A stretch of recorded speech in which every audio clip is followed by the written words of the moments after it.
What is up, everyone? JD here. I hope you're all doing well today. Today, I have another blade battle for you. Today's competitors is going to be the Devo Stout. You guys are probably familiar with this one. Lefty EDC, Kevin is the designer of this one. QSP is the manufacturer. And I thought I have a really great blade battle competitor for the Devo Stout. That's going to be the QSP Penguin Plus. This one here is a fresh release from QSP. What we're going to be doing today is just kind of going through the knives, giving specifications, my thoughts, my picks, and my overall pick towards the end of the blade battle. You'll have to let me know down in the comments who you're going with for this particular battle. So we're going to go ahead and start with the Stout since the Stout came out first. The Stout has a 3.3 inch 20 CV modified Wharncliffe blade, thumb hole for deployment, flat grind that goes about 3/4 of the way up to the blade, pretty slicey, not the sliciest I've ever seen, but pretty slicey. Has a nice scallop here for the finger, and it has a forward finger choil that is integrated into the back part of the blade. Has a pretty good sharpening choil as well. So again, 3.3 inch 20 CV. Penguin Plus has a 3.38 inch 20 CV modified Wharncliffe. I say modified because it's not a straight drop, it's kind of curved, so it's a slight modified. This one here has more of like a 7/8 flat grind. It goes up a lot higher than what you see here on the Devo Stout. Has two means of deployment, thumb studs, and it has the flipper tab, so you can use the flipper tab, or you can go reverse flick on the opposite side with a thumb stud, or you can thumb flick it on this side. Pretty good. Now, as far as the blade geometry, well, hold on. Sharpening choil is right up against there. You're going to get a smile first sharpening there. So blade geometry looks a little bit thinner on the Stout, but when you actually look at the fact that you have chamfering and you come back here where the jimping is on the Penguin, they're actually pretty close. So as far as blade steel, it's a tie. They both have 20 CV. Cutting geometry is going to go to the Penguin. It has the taller flat grind, really thin behind the edge. Blade length is going to go to the Penguin, just slightly longer than the Devo Stout. And then cutting edge is going to also go to the Penguin. Without that forward finger choil, even if you cannot use the back part of that blade because the plunge grind is right up against that edge, you still have all of this cutting edge here on the Penguin. So that means that blade victory is going to go to the QSP Penguin because it has more cutting edge and slightly more length. The geometry is a little bit better on the Penguin as well. Again, that taller flat grind is going to make it a little bit more slicey. It's going to have less of a incline when you're cutting through the material, so it's not going to split apart as quickly. It's going to be closer together through the top part of the blade, whereas on the Stout, it's going to split out a little bit more quickly. Let's go through the handles. Starting with the Stout, again, you have a 4.34 inch titanium handle with an overlay material on the Stout. On the Penguin, you have a 4.5 inch titanium handle. So length, you have more of it on the Penguin, but I think part of that is also to accommodate that new flipper tab, because when you're actually holding the knife, they feel really close in hand when you're not using that forward finger choil. You see they have roughly about the same amount left over, but with the finger choil, you actually have more space and you get right up on the blade's edge, whereas on the Penguin, you can get up there, but the way that they design that flipper tab, it's a little bit awkward to get up there, and you can feel the tip of that flipper tab poking just a little bit in order to get up on there.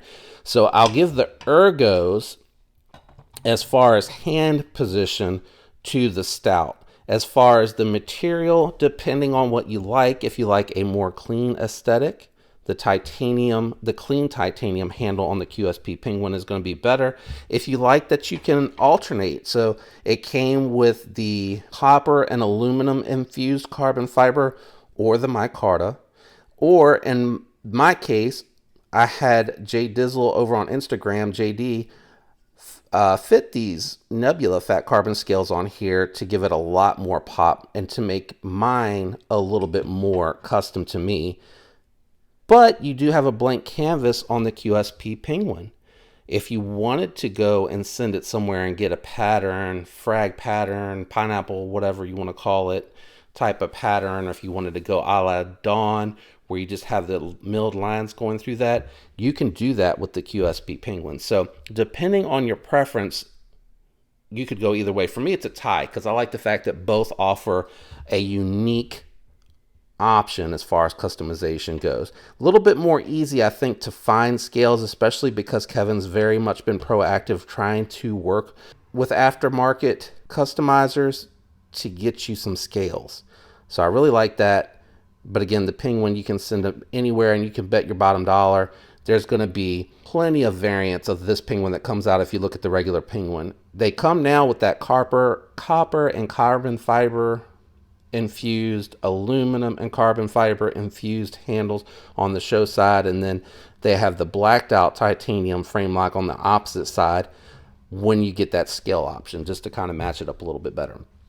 So I'm giving a tie to the material type, and I'm giving an edge to the Stout for hand position. You got more hand position there. Now, the other part of the ergos that I wanted to talk about is the thinness or thickness of these two knives. As you can see here, the Stout is quite a bit thicker, and let me close them up and show them to you. So the Stout is quite a bit more thicker, and when it comes to the handle materials, I feel like the Penguin here has a little bit more height to it, just a touch more height, but being a touch more skinny.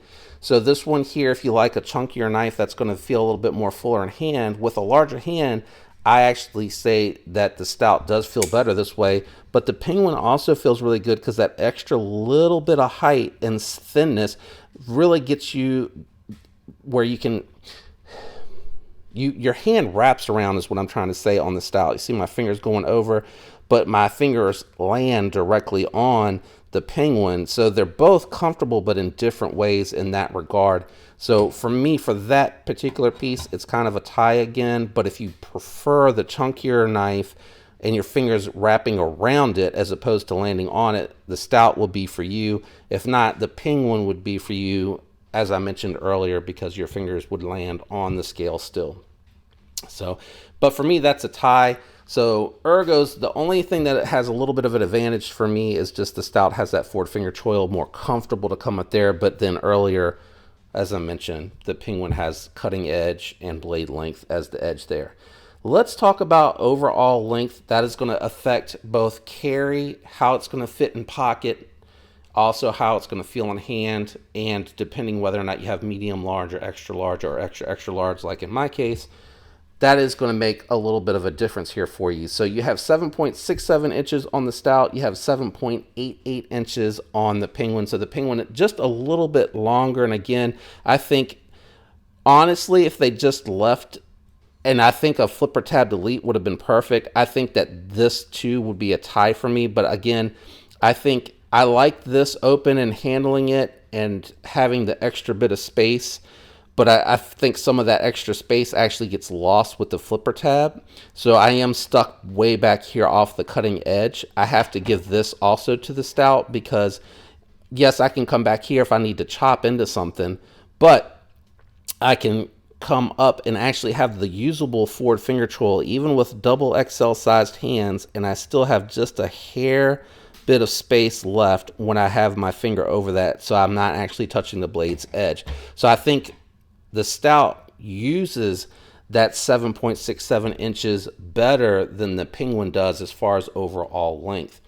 Next, we're going to talk about the weight of these knives. The Stout comes in at 3.8 ounces. I think part of that is because while there isn't any milling on the inside, this titanium is all carved away, and you have a very lightweight micarta and an even lighter weight carbon fiber material that is taking up 3/4 of the blade length.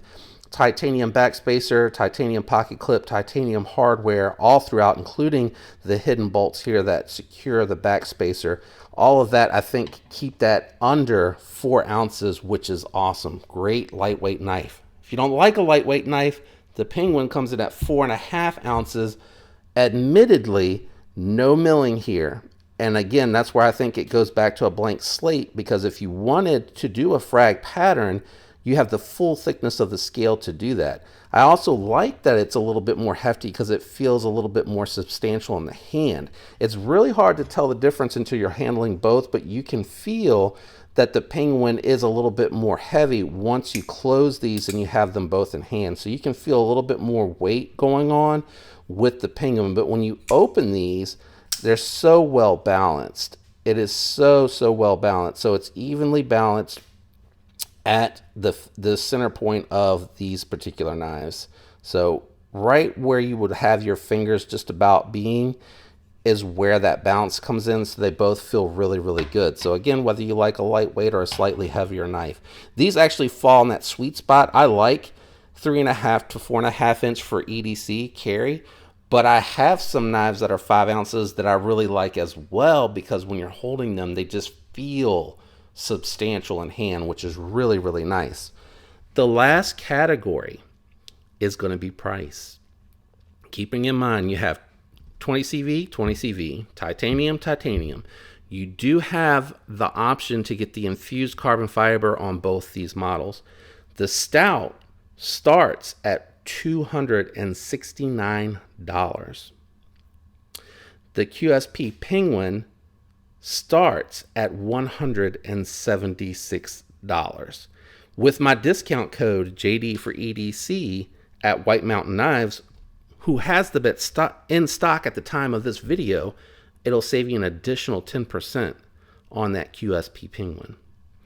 That is really impressive what QSP was able to bring you at that price point. Now, the last thing that I want to mention, because I did not check this yet, steel. So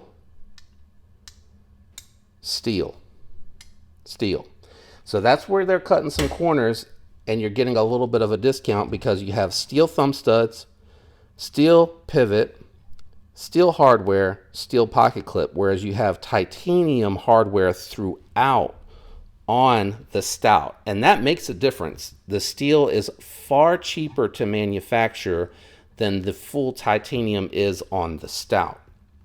Now, overall aesthetics, I'm giving that to the Penguin. I like the Penguin a little bit better.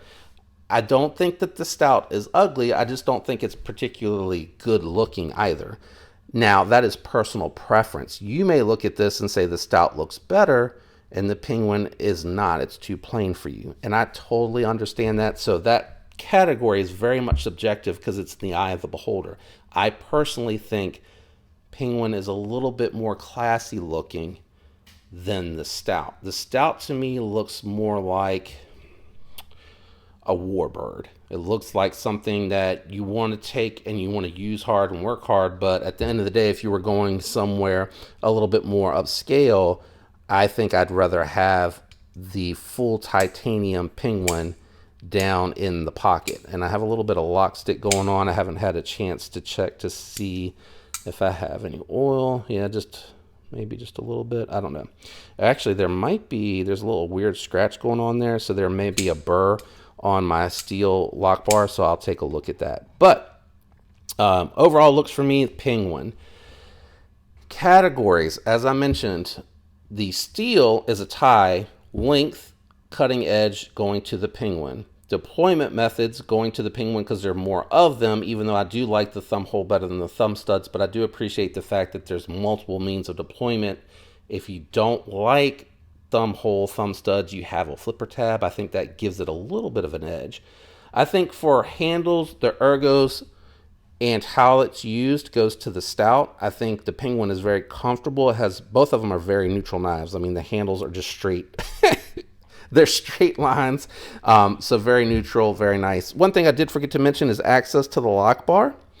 The lock bar access on both these knives are fantastic. So that is a tie, even though I did forget to bring that up. As far as the action, I would say that also is a tie. Keep in mind, my Penguin is still breaking in. I've had my Stout for about a month or so more. Damn, that dropped right on the fingernail. And neither one of these have any, skiff bearings or anything like that. Both of them have the factory ceramic bearings on here, but both have fantastic action, maybe a little bit smoother on the Stout. And the detent on both of these, really good. Going to be hard to fail. I think the detent is a little bit more stout on the Devo.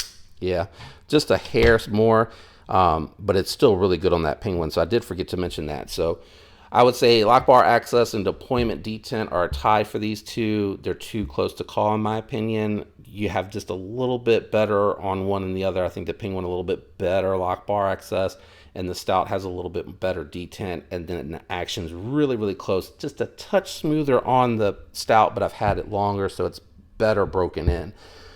Weight is subjective as well. If you like a lighter weight knife, the Stout is going to be your winner. For me personally, I'll go with the Penguin because, again, when I'm actually holding it and using it, I feel like that little bit of extra weight just makes this feel a little bit more premium, in my opinion. But again, that is also subjective because weight does not equate to premium build quality. You have many lightweight knives like the Bug Out that are very lightweight and built very tough. The Deca is another example of a knife like that. So is the Para 3, the Mannix lightweight, etc. Price 100% goes to the Penguin.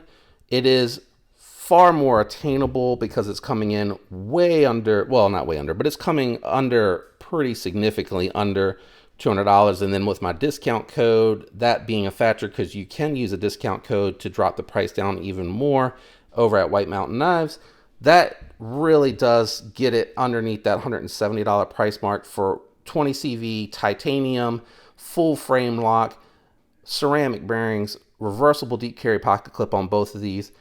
That is tough to beat. Who would you pick for your winner? Because some of these categories are more important to me than others. For me, it's really, really, really close. These are both really awesome knives. Just looking at the knives, I would have to say I would go with the Penguin for a couple of reasons. One is going to be the added cutting edge. Two is going to be the cutting geometry. A little bit better on that Penguin. You have dual means of deployment, and I think the full carbon fiber or full titanium on the show side looks a little bit more clean. I don't necessarily think it doesn't look good on a knife like that, but I think if you had put just full titanium on this knife, I think it looks a little bit more clean. Now, having said that, some people may say that looks a little bit boring, and I totally understand. You see, I customize a bunch of my knives with fat carbon or anodizing titanium, and I have plans for this. But I just think in this instance, in their default form, you have more of a blank canvas to make a more uniformed design with the Penguin, depending on what you want to do. Or if you want to get the infused carbon fiber variant, again, it's going to be the full show side and it's going to be blacked out, which is really good looking. So to me, it's just a slight edge for a few things. I think the better lock bar access too, for having larger hands on the Penguin, really, really nice for me. But I do kind of wish that it did have thumb holes instead of thumb studs. I really do like that a little bit better. It's a little bit more satisfying for that reverse flick because you can do it a couple of different ways. But that is my winner, Penguin, not by a landslide, by like inches, like reaching out the chest, crossing the finish line inches. Who would you have picked as your winner and why? Have you handled both of these? When you give your answer, be honest about that. If you love the little Penguin and you wished it was bigger, this is a fantastic option. Having said that though, if you don't want to fork over that much money, don't get upset. I totally think, I don't have any inside line on this either, but I totally believe QSP is going to come out with a 154 cm micarta carbon fiber overlay, something like that. I feel like they would probably, for around $120 maybe, bring you a Penguin Plus that's more affordable, sort of like the D2 variant of the Penguin versus the 154 cm variant. So I could see them doing that. Now, Devo has the Growler, and they also have a full titanium handled 14C28 in knife that I cannot think of. I don't. It's not the Buzz. The Buzz is the premium one because I pre-ordered that, but I can't think of the other one that they have coming. but that's going to be around a little over $100. That's why I say the 14C28N and the titanium might be something that you could see the QSP doing down the road. But let me know who you would pick as your winner in this particular blade battle. If you enjoyed this video, do me a favor, leave a like. Consider subscribing if you're not already subscribed. Thanks to everyone out there that is subscribed, regularly leaving likes and comments. I appreciate the support of the channel and everything that I do to put effort into this channel. Thank you so much. I'm very humbled. I love all you guys out there. Thanks for tuning in. I hope you have a fantastic week. Until next time, peace.